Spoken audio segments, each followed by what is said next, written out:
আসসালামু আলাইকুম আরহামতুল্লাহ। আজকে আলোচনা করব ডক্টর মোহাম্মদ ইউনূসের 30 তত্ত্ব। অর্থাৎ ডক্টর মোহাম্মদ ইউনূস অন্তর্বর্তীকালীন সরকারের প্রধান উপদেষ্টা হিসেবে 18 আগস্ট 2024 সালে যখন শপথ গ্রহণ করেছিল, তখন ফেসবুকে একটা জিনিস সবচেয়ে প্রকাশ হয়েছিল বা প্রকাশিত হয়েছিল, সেটা হচ্ছে কি 30 তত্ত্ব। অর্থাৎ 30 তত্ত্ব বলতে কি বোঝায়, 30 তত্ত্ব মানে কি, এই বিষয়টি নিয়ে অনেকে কনফিউশন ছিলেন। আজকে সেই বিষয়টি নিয়ে আলোচনা করব। 30 তত্ত্ব ডক্টর মোহাম্মদ ইউনূস, 30 তত্ত্ব ডক্টর মোহাম্মদ ইউনূস। এই তত্ত্বের মূল কথা হচ্ছে দারিদ্র্য দূরীকরণ, অর্থাৎ দারিদ্র্য দূরীকরণ। তারপর হচ্ছে বেকারত্ব কমানো। তারপরটা হচ্ছে কি কার্বন নিঃসরণ, অর্থাৎ শূন্য কোটায় নামিয়ে আনা।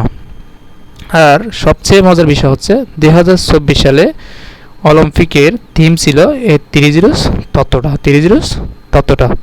তাহলে এই তত্ত্ব নিয়ে ডক্টর মোহাম্মদ ইউনূসের লেখা বই হচ্ছে এ ওয়ার্ল্ড অফ